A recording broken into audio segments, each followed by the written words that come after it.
Bien, esta semana el desarrollo inmobiliario en la comuna de Olón volvió a instalarse en el centro del debate nacional. Mientras un sector de la comunidad sostiene que determinados proyectos podrían contravenir normas ambientales y urbanísticas destinadas a proteger el perfil de la costa norte de Santa Elena, la empresa Reva sostiene que ha actuado conforme al derecho. Para ejercer su derecho a la réplica nos acompaña el abogado Javier Castro Muñoz, representante legal de la compañía Reva, con quien analizaremos el alcance de las ordenanzas que regulan el desarrollo urbanístico y los argumentos jurídicos que respaldan la posición de la empresa. Bienvenido, abogado, a Punto de Orden. La principal preocupación de un sector de la comunidad es que el proyecto habría vulnerado ordenanzas urbanísticas y ambientales vigentes para Olón. Desde la perspectiva de Reva, la empresa cumplió íntegramente con toda la normativa aplicable y cuáles son los principales argumentos jurídicos que sustentan esa afirmación. Bienvenido. Muchísimas gracias, Juan Javier, muchísimas gracias, caballeros. Gracias por la oportunidad. Aquí de amarillo, por lo que juega. Esa es, con todo hoy día, positivo siempre. Así que bueno, el asunto es más sencillo de lo que uno se imagina. En el 2018 se dictó una ordenanza que todas las personas que ahorita se oponen a este proyecto, y donde yo en ese momento estaba incluido, en el 2018, promovimos. Nosotros promovimos la ordenanza del 2018. Nosotros apoyamos ese proyecto, y ese proyecto se aprobó en la alcaldía de Dionisio Gonzabay, año 2018.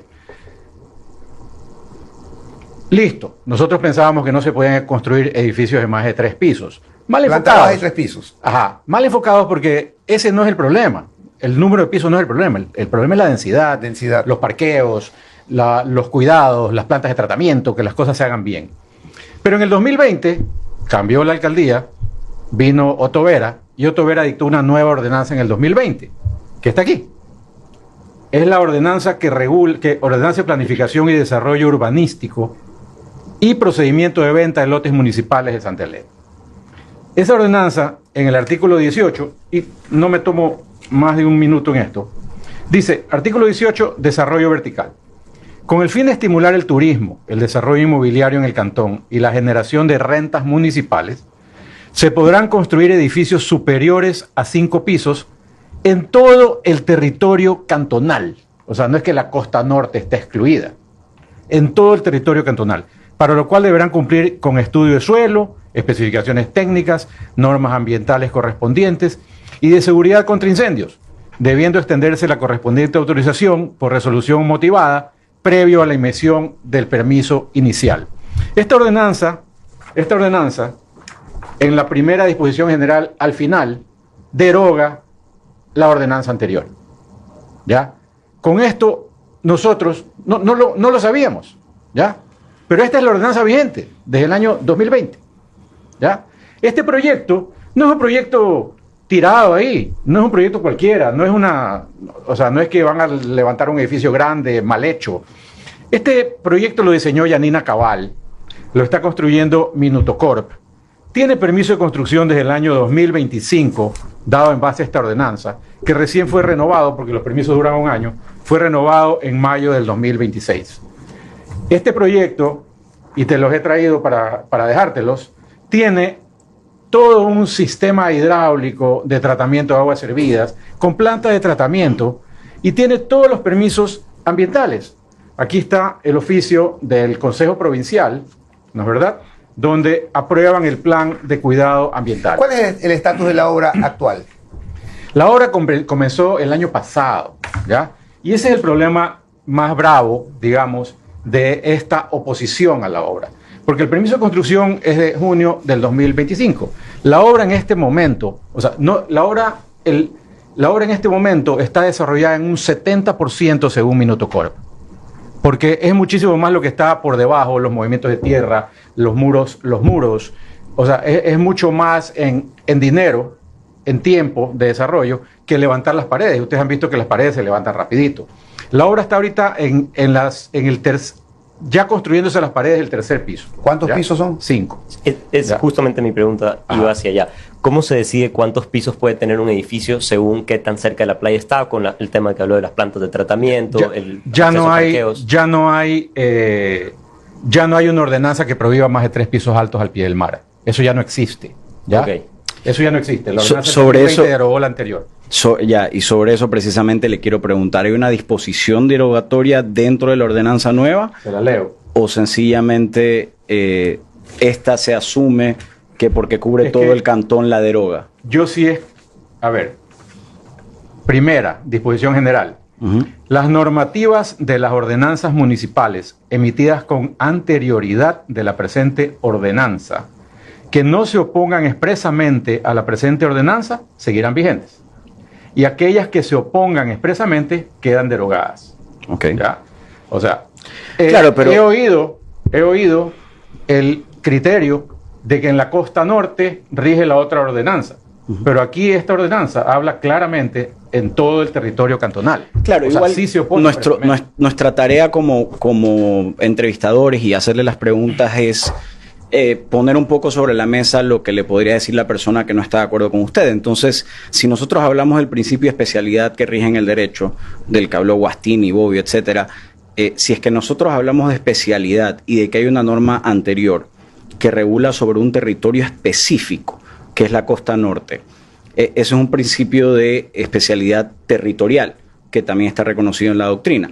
Entonces, si esta nueva norma, si bien tiene una disposición que indica que lo que se oponga a esta norma se debe derogar, no tiene una derogatoria específica para esta ordenanza y hay que ver si en realidad no pueden convivir la una con la otra, porque si bien habla de todo el territorio cantonal, la ordenanza anterior habla específicamente de la costa norte y si nos hacemos en estricto apego del principio de especialidad a la hora de analizar el derecho, es un principio de especialidad territorial cuando hablamos exclusivamente de la costa norte, sería una zona especial. Por supuesto, usted tiene otro criterio, me gustaría escuchar. Qué bueno que haya abogados presentes en la sala. No ejerzo hace 6 años, pero No, a ver, todavía me quedan algo en los libros. Opiniones, ¿cómo Claro. es? No, pues 5. Porque 2 abogados, la del juez y la de la parte, las 2 partes. A ver, ese es un criterio. ¿Ya? Ese es un criterio. Y qué bueno que estén ustedes aquí, porque yo no pensaba profundizar temas legales aquí. Ya. Ese es un criterio, esa es una interpretación. Ya. Yo tengo la otra interpretación. ¿Me explico? Sí. Porque si es que no hubiera en el texto de la ordenanza nueva la frasecita en todo el territorio cantonal, entonces yo creo que tú tuvieras razón. Pero esa frase existe, ¿ya? Y el resto, pero voy un poquito más allá. Sí. Porque se ha hablado, y me acojo a lo que tú decías, con lo que estoy totalmente de acuerdo en tu editorial de la semana pasada. Aquí lo que tiene que haber es un orden. Pero el orden no solo puede aplicar para un lado, el orden tiene que aplicar para los 2 lados. Aquí hay una empresa, una persona, 8 familias que hemos comprado, porque yo soy una de ellas, los departamentos ahí. Ahí vamos a vivir 8 familias que hemos invertido dinero, que la obra está al 70% de ser de construcción, y de pronto viene un recurso de amparo constitucional, una acción de amparo constitucional. Y ahí sí me vas a dar totalmente la razón, porque la Corte Constitucional ha restringido absolutamente la utilización, o mejor dicho, el abuso del amparo y de las medidas cautelares. En eso yo creo que estamos totalmente de acuerdo. Sí. ¿Ya? Y uno no puede presentar un amparo constitucional porque está en desacuerdo con que le construyan al lado algo que a él no le gusta. ¿Ya? ¿Y por qué no se puede utilizar un amparo constitucional? ¿Por qué es un abuso del derecho utilizar un amparo constitucional con medidas cautelares? Porque estamos hablando de esta discusión entre tú y yo, de cuál ordenanza vale. O sea, no estamos hablando de un principio constitucional, de una violación a garantías constitucionales de nadie. Estamos hablando de una cuestión de... Bueno, el principio de supremacía de la norma sí es constitucional. Sí, Claro. sí, puede ser. Pero ¿dónde está el derecho afectado? Sí, de acuerdo. ¿Dónde está el derecho vulnerado? Afectado? De hecho, en la acción de amparo no se menciona ningún derecho constitucional afectado. Se dice ahí hay un permiso de construcción mal dado. Espérate un ratito. Un permiso de construcción mal dado, por lo tanto, amparo constitucional con medidas cautelares. De acuerdo. Y no citen a Reva. O sea, esto lo hicieron a espaldas de Reva cuando la Corte Constitucional ha dicho que cualquier persona que sea afectada por una orden de un juez constitucional tiene que ser escuchada. No fueron notificados. No fuimos notificados. Después de 20 días de paralización, desde el 30 de mayo hasta el 19 de junio. Nunca le avisaron. No, fue una acción de protección con medidas cautelares. Una acción de protección con medida cautelar otorgada por el juez de Manglar Alto el día 30 de mayo, sin escuchar a Reva, con lo cual nos clausuraban la obra. ¿Ya? Y una pregunta. Y obviamente el juez ya desechó la medida cautelar. Perdón. Ya desechó la medida cautelar. ¿Por qué la desechó? Primero, porque es una pelea de normas infraconstitucionales, de acuerdo, ordenanzas. Y segundo, porque no había inminencia. O sea, si ellos hubieran empezado el día de la primera piedra, antes de que nadie invierta pues millones de dólares en una obra, y hubieran dicho esto está mal, ahí hubiera sido otra cosa. Sí, pero no puedes ya cuando eso está hecho. Mi pregunta va más dirigida. El derecho sí de propiedad, sí, privada por de las personas, y el derecho de iniciar una actividad económica lícita. Mi pregunta es por qué el Consejo Cantonal no se reúne y deroga de forma expresa esta ordenanza que está causando la confusión. Yo creo que deberíamos ir más allá.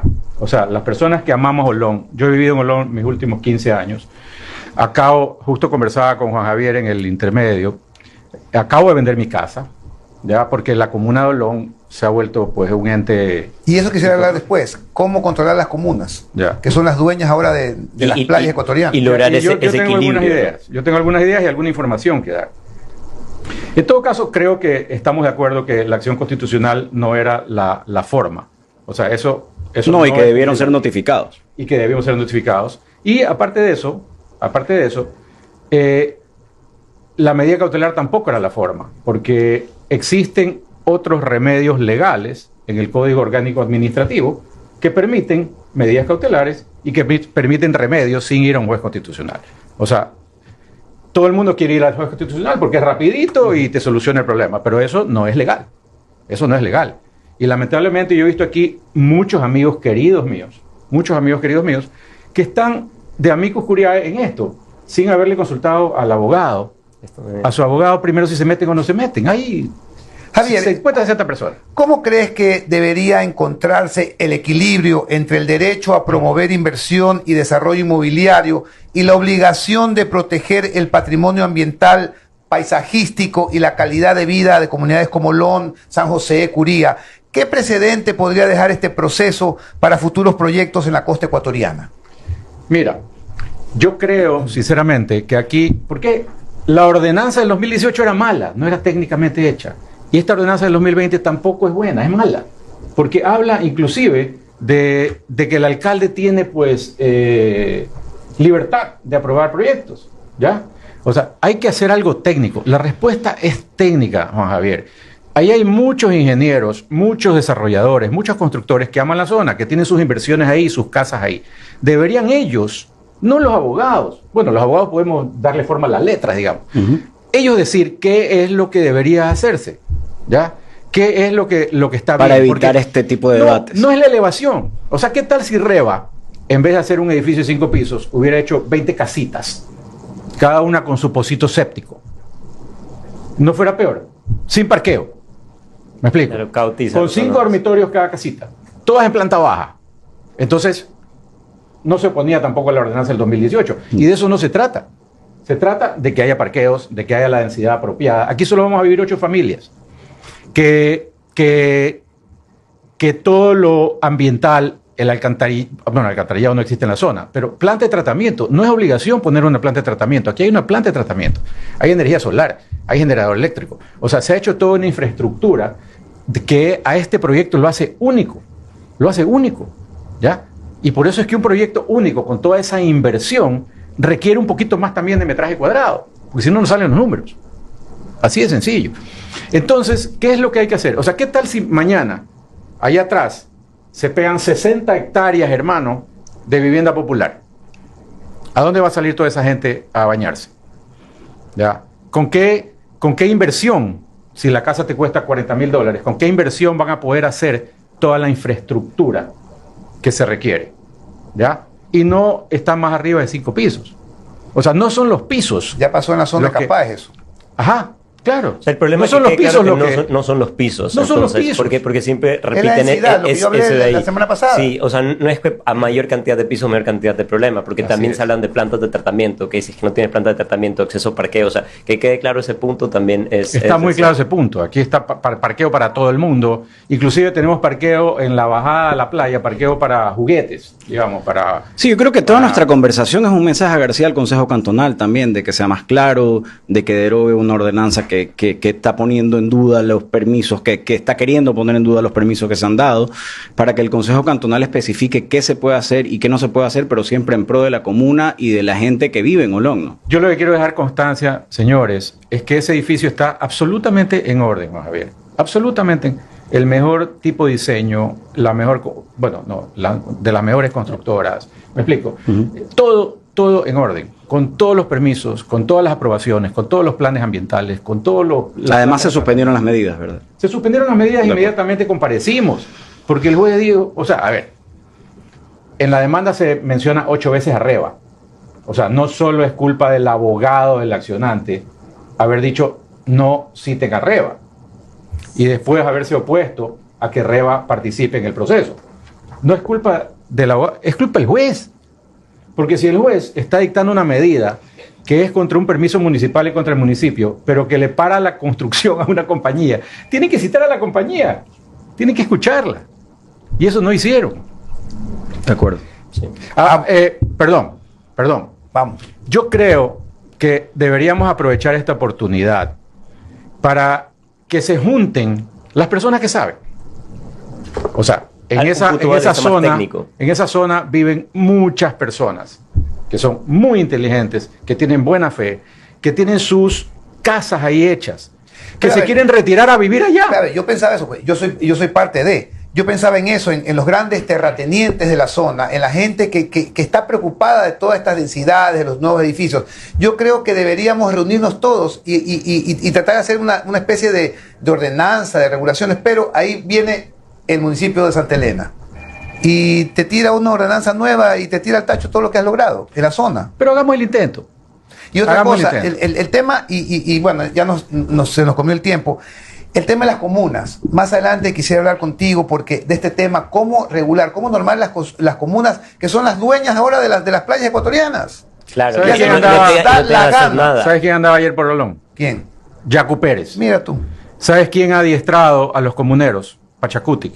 No sé si ustedes se acuerdan de las cartolas que habían en los... Sí, claro. O sea, venían los de Pachacutic, hermano, venían los indígenas de la sierra, con una cultura totalmente diferente a la cultura de, Que ni han vivido en su nuestra vida. gente costeña. Ni han producido Pero un dólar en a su vida. meterles odio, a meterles El discurso. el discurso de lucha de clases. Claro, esto Hermano, y es por eso esto es un tema muy técnico, no tiene nada que ver con lucha de clases, es un tema No un técnico tema de planeación justicia social, urbanística. ni va Digo, por pero ahí. me refiero al comportamiento. Sí, al es comportamiento, preocupante. porque Montañita, Olón, ya mismo estamos en Capáez, perdón, Ayampe. en Curía, San José, Las Núñez y La Entrada.